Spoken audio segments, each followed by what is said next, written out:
morning, everyone. Welcome to this regular meeting of the El Paso MPO. Today is February 22nd, 2019. It is 9:03 p.m. This session is now in order. We can please rise for the Pledge of Allegiance. I pledge allegiance to the flag of the United States of America and to the republic for which it stands, one nation, under God, indivisible, with liberty and justice for all. And then we go into open comment. We have open comment? Do we have anyone signed up?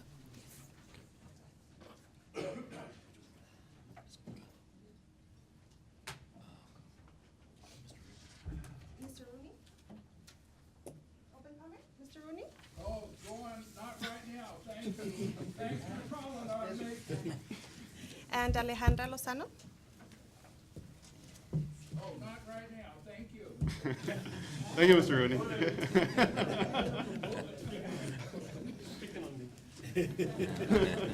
You know, when I proposed this project, my hair was black. So I hope that if we ever do it, I still have hair. You know, when in 2006, City Council approved Airways Boulevard, we spent $1 million on the feasibility study. And the floods came and we deferred the funds. And I was promised that the funds were going to be recuperated to continue this project. They never did. And now it's an old project. Nobody wants it, I guess. They claim there's no funding.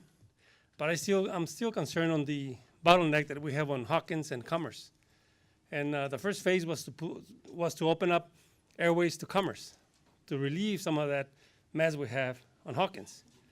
And, you know, come on, you know, the whole project was to go all the way to Delta. And I know that that's a little bit too much to ask, but at least consider and take your notes and see if we can continue with the Airways extension to Commerce, to industrial area. So all these truckers can leave, you know, they have two exits, not just Hawkins. And also to relieve from the refineries. We don't want those big tankers going through neighborhoods, and which they do.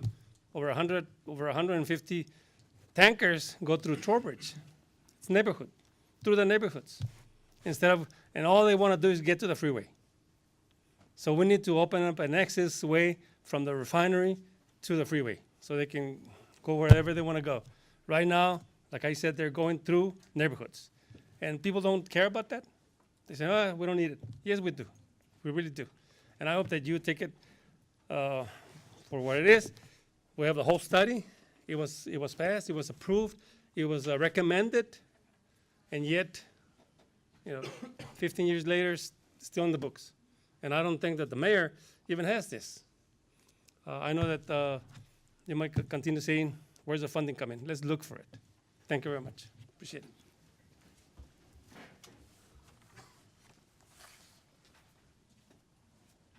No more? That moves on to item number 1, under discussion and action. At this moment, I want to approve the motions for the January 25th, 2019 Transportation Policy Board meeting. This moment, I motion to approve. I have a motion on the floor to approve. Is there a second? Second. The motion has been seconded. Any discussion? Seeing none, all those in favor say aye. Aye. All opposed say nay. Abstentions? Motion carries unanimously. The item number 1 has been approved. Item number 2, approve amendments to the El Paso MPO bylaws and procedures. I'm sorry. On this, you should have received your packet, the proposed amendments. They're editorial mostly. It's looking at different things such as continuity of the terminology throughout the document, such as changing. Sometimes the document originally refers to Policy Board, Transportation Policy Board, TPB, and so it changes everything to TPB all the way through there. There's a legal site that has to be corrected. One of the changes has to do with a plan that has to be done now every 4 years.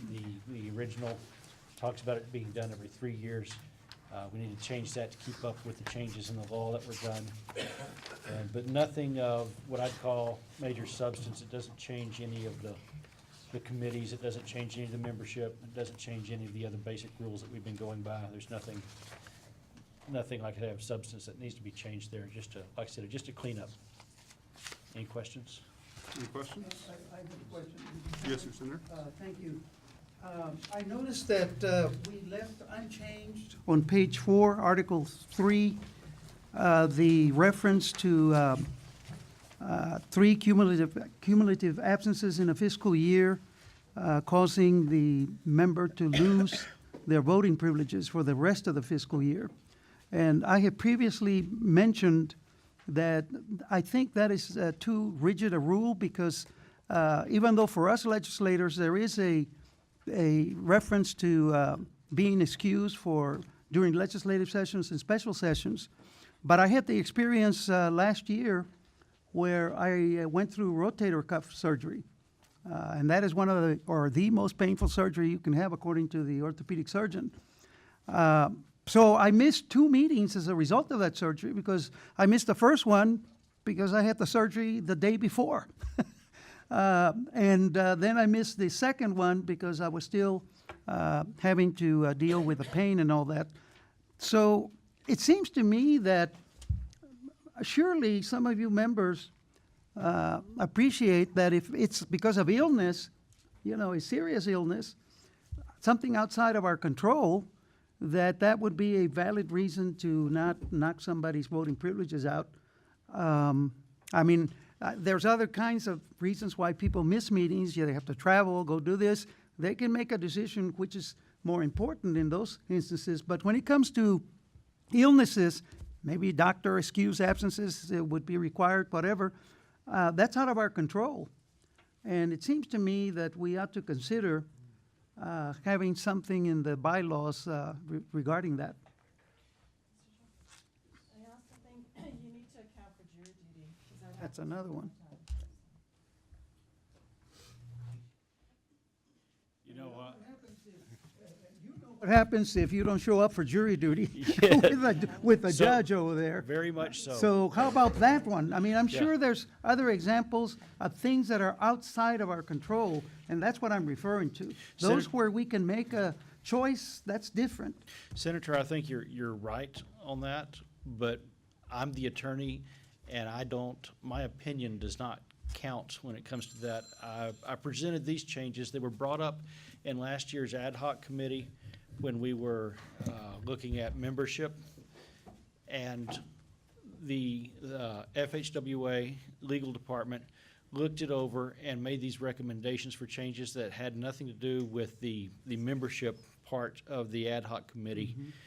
And it was presented that time on a separate issue, but because of the discussion and such on the changes overall, everything just got tabled on that.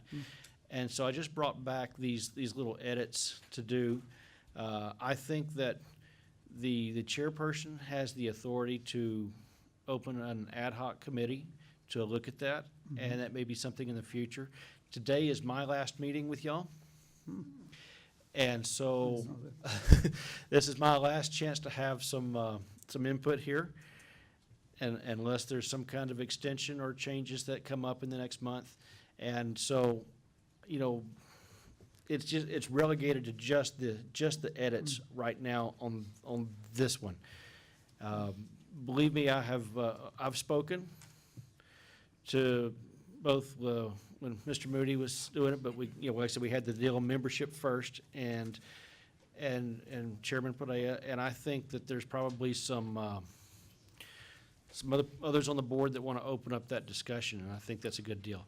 As for jury duty is a legal requirement, and anytime you have a legal requirement that pretty much takes away everything else, my opinion is that would override our bylaws and as an excuse. It doesn't say that. No, it doesn't, the bylaws don't say that, but jury duty certainly does. In fact, that's the reason, is a legal reason behind the legislative exemptions, because there is a legislative privilege for legislators who are in session against all other types of compulsory attendance, even court. I guess the items for today don't include any of those changes, but I think it does, I mean, do I have consensus from the board that it is an issue that we want to address? Yes. Okay, so that, Suggest this might be a topic for the executive committee to take up if it's so directed by this board. and so I think what I want to do is I'm going to go ahead and defer that conversation. We can defer it to the executive committee for review, That'd be fine. and then we'll focus on the. If you approve it now, don't we approving it now, and are you gonna make amendments later? That's what we're referring to. I think Well, that's- the amendments today are just the ones focused, are highlighted in the packet. But I think there's more discussion to be had with. I guess what you're saying is, I think. What the representative is indicating is that since we're approving changes to the bylaws, our amendments on the floor are out of order.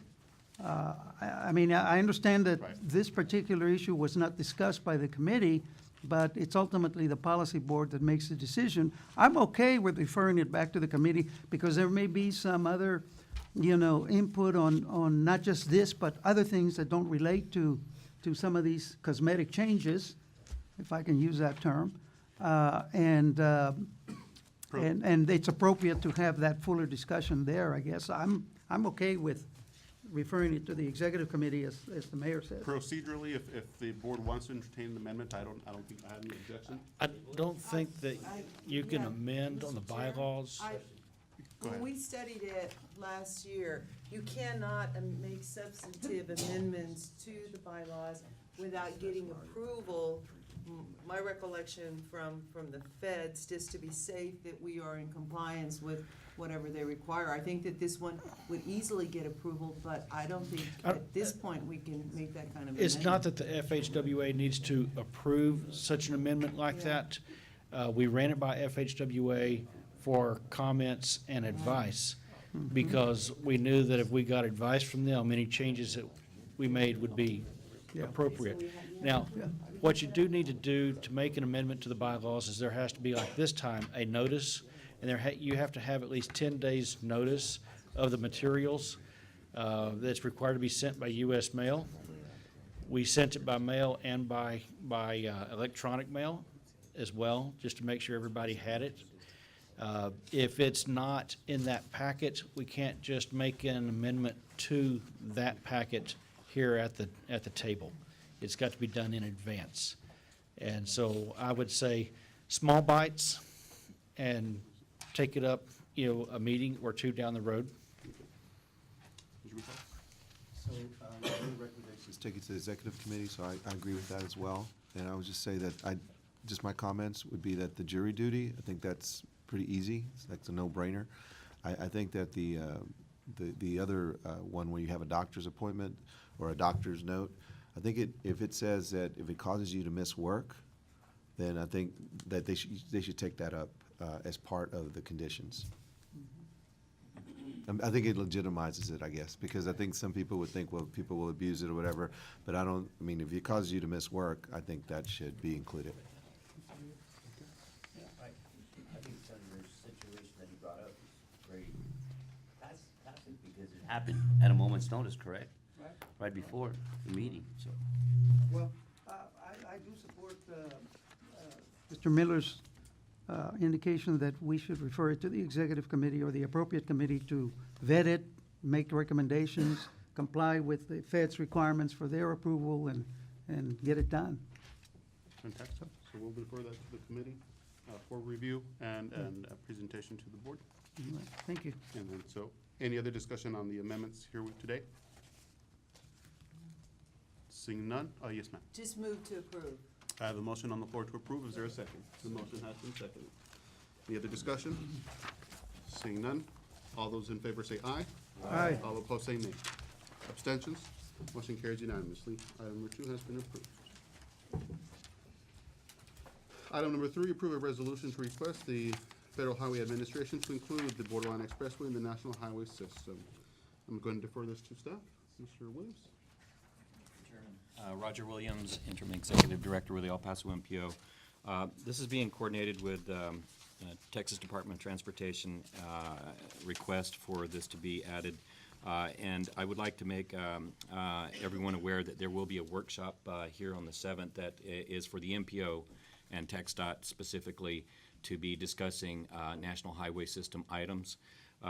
The National Highway System includes interstates and principal arterials as of October of 2012, strategic highway network, and intermodal connectors.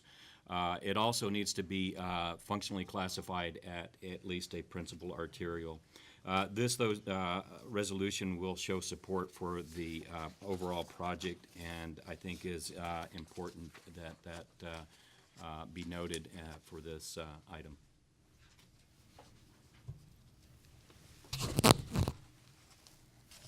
Any discussion?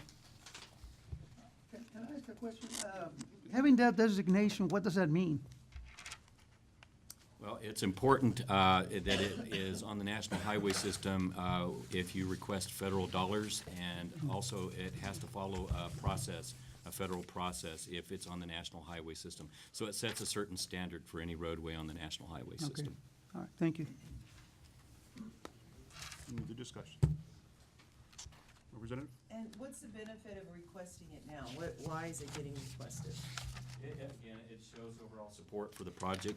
I think that's important, being this is a very important project for the region.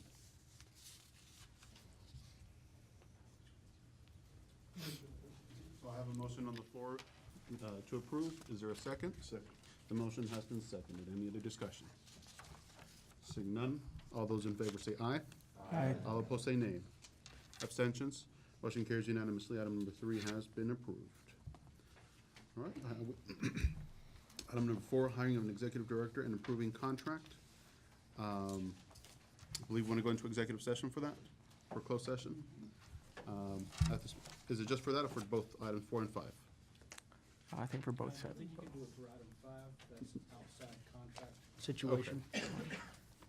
So I'll entertain a motion to go into executive or closed session for the hiring of executive director and approving contract. I have a motion to go into closed session. The motion has been seconded.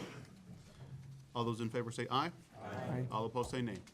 Abstentions? Motion carries unanimously. We'll in closed session.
We are reconvening in open session.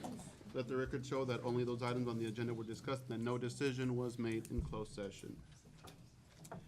So I have here item number 4, a hiring of executive director and approving contract. Mr. Chairman, I move to approve the contract with Mr. Eduardo Calvo to serve as the next executive director of the MPO, subject to the changes to section 6.2 as discussed in executive session. Okay? And Do we want to clarify that language? And 3.5? 3.5, changing a word, and as may be reimbursed by the MPO planning grants to change as shall be reimbursed. That's in section 3.5. And section 6.2, at the end of the sentence, adding the conjunctive, or Calvo shall continue employment as a consultant to the MPO at the election of the TPB for the 3-month period. So I have a motion on the floor, and the motion has been seconded. Any other discussion by the board? Seeing no other discussion, at this, all those in favor say aye. Aye. All opposed say nay. Abstentions? Motion carries unanimously. The item has been approved. Congratulations, Commissioner Calvo. And I also want to say thank you to the executive committee for their hard work and dedication on this issue. I know we've gone back and forth on certain things, and we're finally, I think, came down to a good decision for the El Paso MPO. So thank you for your work. Appreciate it. Item number 5, hiring legal services and approving contract.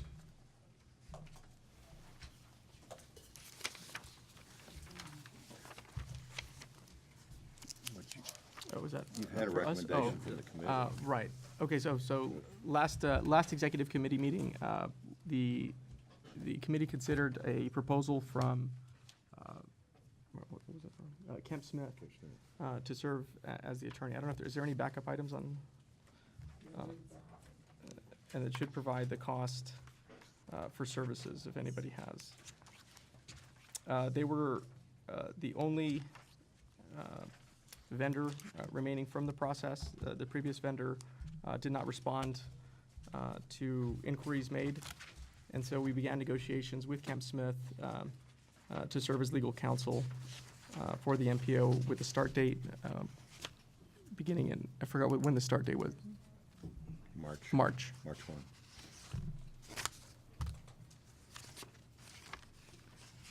So the committee's already made a recommendation. And that, yeah, that's the recommendation from the EC.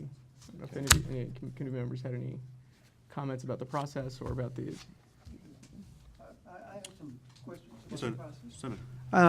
First of all, you said the previous vendor. Who are you referring to? there were two people that there were two vendors that initially submitted proposals to the MPO. There was one firm out of Houston, I believe, but their legal fees were approximately $650 an hour. Double. And not including travel. So I think it would have exceeded the budget that we have allocated for legal expenses.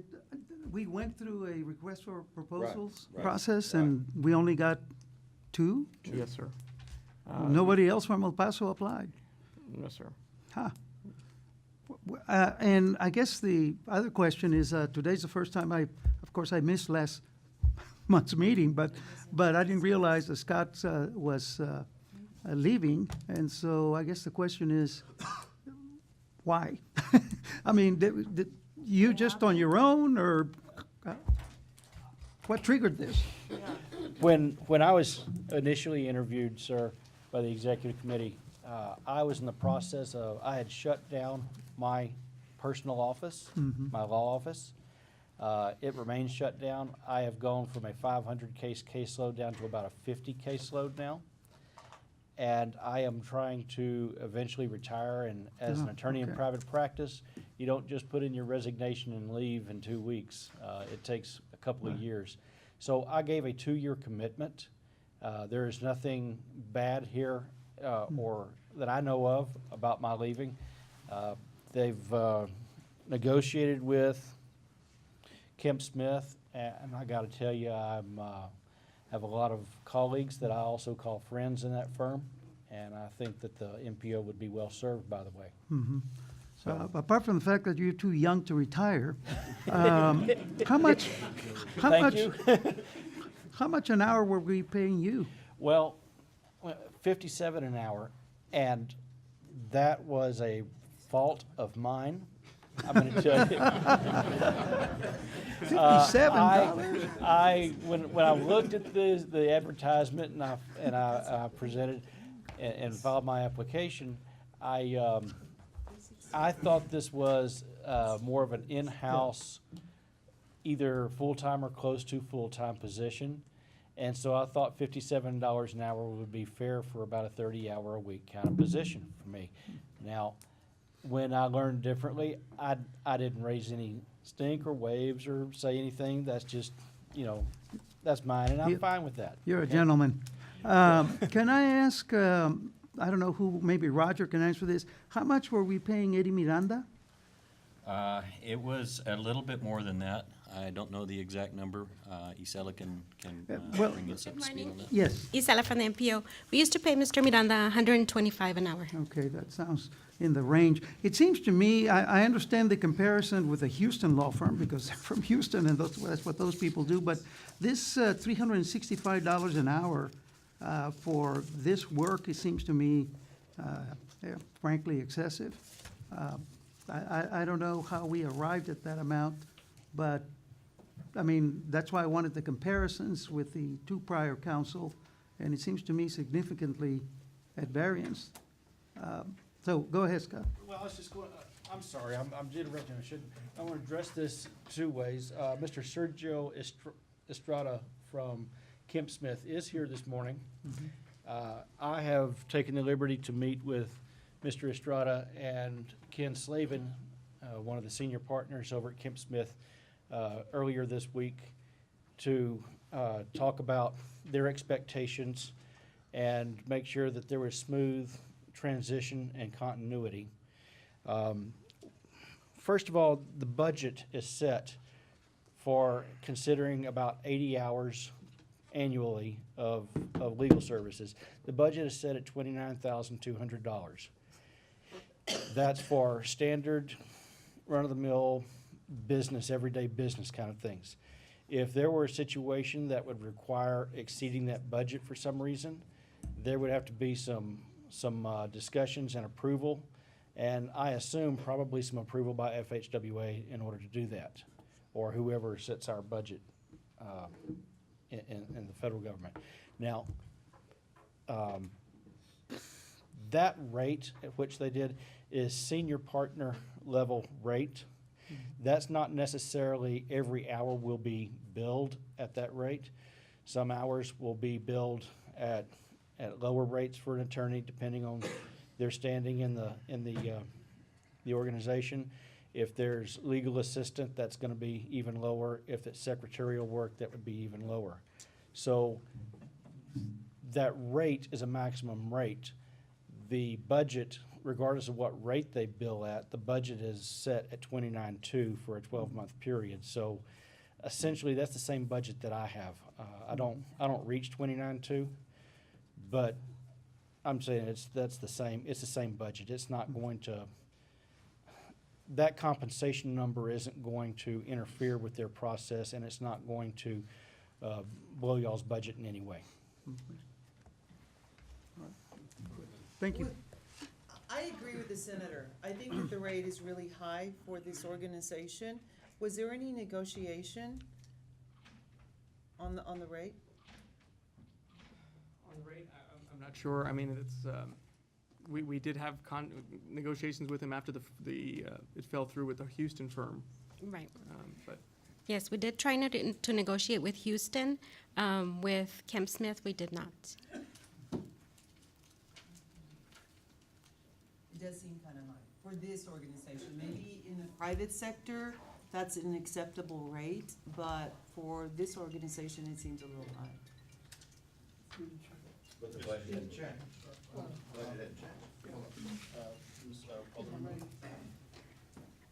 If you'll recall, a year ago or a year and a half ago, when we began these discussions regarding legal services, the we had consensus from the board that we needed a wider expertise, or the advantage to call on a wider expertise, because there was occasionally questions that came up that we needed that response on.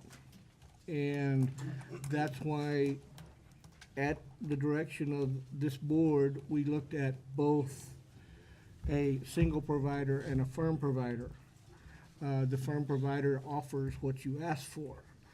And from the responses that we have, this was the best selection that we could do.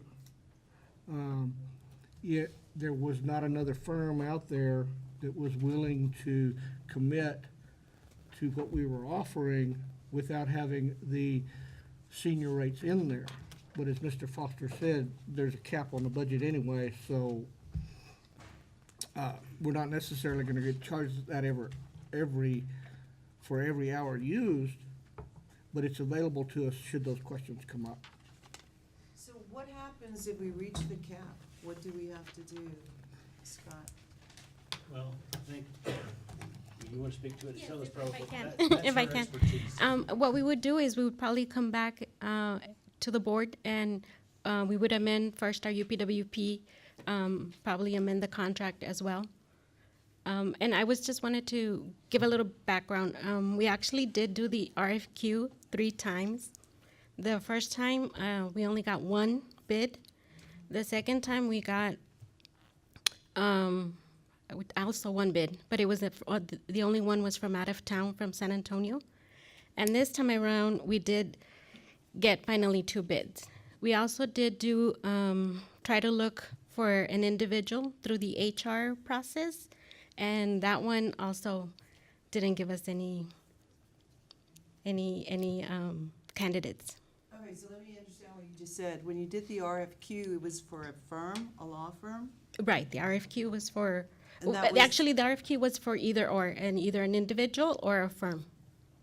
Okay. And the HR was just for an individual. All right, thank you. I think the limitations that they had were the fact that it maxed out at 29.2. So that's the reason for the lack of the responses. Because regardless, as he's pointed out, doesn't matter what the price is, you're not getting more than 29.2 for the year. Unless it comes back to the board, and I don't think that's happened in the past. Right, no, we haven't.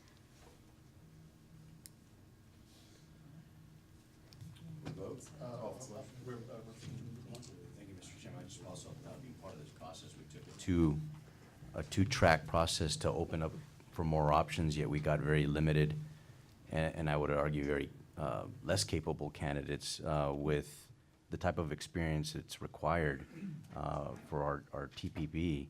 So it really narrowed it down to very few. So I think that was another decision or element to the decision process.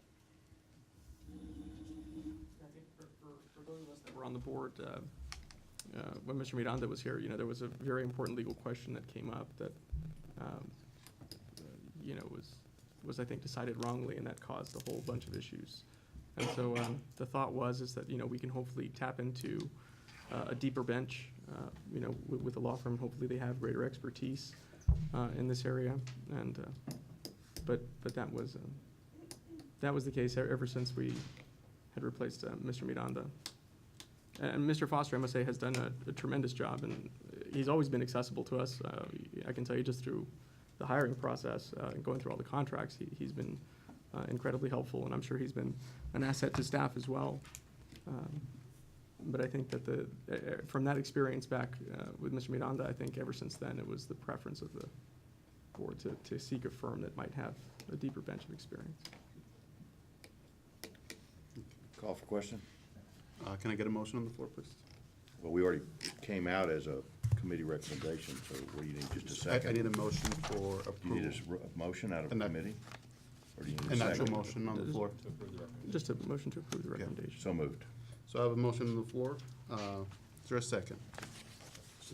The motion has been seconded. Any other discussion? Seeing none. All those in favor say aye. Aye. All opposed say nay. Abstentions. Motion carries unanimously. Item number 5 has been approved. Puts us at reports. Item number 6, Executive Director's Report. As you remember, at our last policy board meeting, you approved submitting the conformity document for the non-attainment area designated in Sunland Park, New Mexico, to the federal partners. So since then, we have been in contact with the federal partners. On February 20th, we had a meeting with FHWA. They have made their initial comments to the conformity document. We have not received those yet. It's still going through the process of coordinating with the New Mexico FHWA division, and we expect to have something relatively soon. Also, the MPO staff is generating a report listing the modifications that happened to the travel demand model. This is to assist FHWA in their review. A couple of items there was that in this particular conformity, we had to develop a less than baseline test, and that required us to develop a new network year, if you will, and introduce it. And that's the one thing that's different from the Destino travel demand model. So that has some items that FHWA needs to verify in the model, and the MPO is working on generating a report to help them and assist them with that, and some cleanup items that had to happen to that model. So when we got the conformity for the Destino, we used that travel demand model to develop this conformity. So those are a couple of the items that are a little bit different. So we're helping them, and ultimately what this will do is it'll help the overall review time to assist us in getting the next conformity determination. I will remind everybody that August 3rd of 2019 is we need that determination. We worked very hard over the last few months to submit the conformity to FHWA and our federal partners, giving them 6 months of review time. So August 3rd is that date that we need to keep in mind as we think about getting the conformity determination. Next item on my report is a very important item also. As I've given my report several times on the update to the congestion management process. So what I have to offer to you today for your review is a timeline. This timeline is aimed at getting the update to that approved by November. So we're moving along very well, I think, and getting the update ready to bring back to a committee, the Congestion Management Process Committee. So at the next meeting, we'll be asking the chairman to appoint members to that committee. We have a standing committee of the CMP as written into our bylaws, and that'll be 3 members of the TPB. So we'll be coming back to populate that committee at the next meeting. And you see that the first thing on the timeline. And then regional vision, goals, objectives, and performance measures is another item that will need to be looked at. And the committee will start looking at that at their kickoff meeting in April. I will note that a lot of work has already gone into this. So when the committee comes in, we're going to have a lot of information to assist and to show how to move forward in what we've already developed. And it's important that at that meeting we define what the actual CMP network looks like. We'll be developing performance measures. Again, we've got a lot of recommendations to move forward with that. And over the course, we'll be collecting data to monitor the performance of the system, analyze congestion problems and needs throughout that system, and identify and access strategies. This is kind of to the heart of what the CMP is all about. We need to have for the policy board your ability to look at the issues as it relates to congestion and bring back to you what potential strategies might be so that you can have informed decisions on how to move forward with developing a selection for projects to address those needs. And then we'll be looking at programming and implementing those strategies, and also as that relates, as I said, to the needs and the projects. And then what the CMP does, and this is where really we fell short at with the last CMP, and that was back in 2013, is it needs to continuously be feeding back into itself, and we need to be evaluating that system.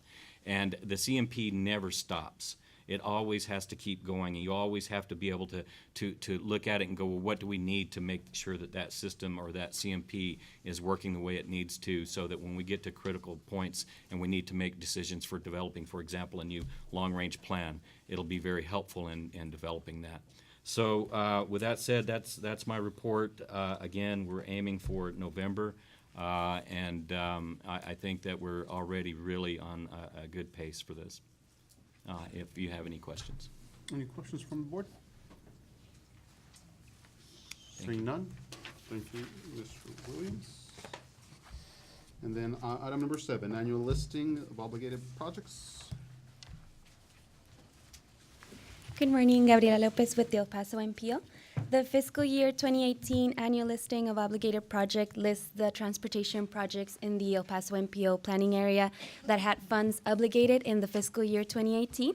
So the listing includes projects that were in fiscal year 2018 of the El Paso MPO TIP and that were subsequently listed in the STIP. Some of these projects, however, were listed as grouped, and therefore they were not listed individually in the TIP, but they are taken accounted for in the STIP, and that they were led by the state.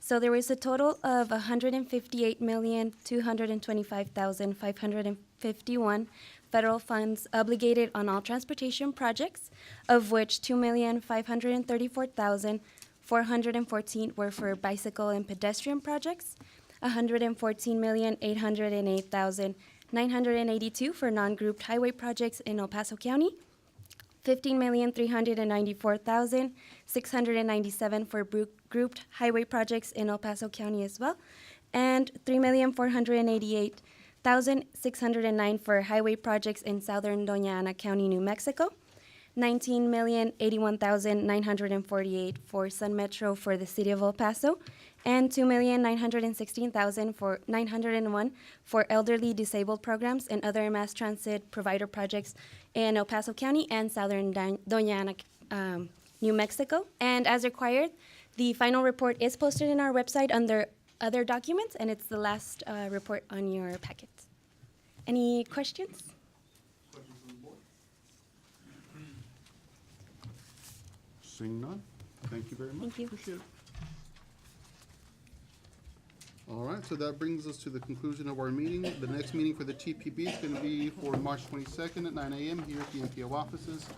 Again, I thank Mr. Foster for his service to the El Paso MPO, and it's been an asset to the organization. Thank you. Thank you. It's been a pleasure. I appreciate the opportunity. And as always, I will be available to staff and board members should anything come up in the interim, 14-day period. So Happy retirement as well.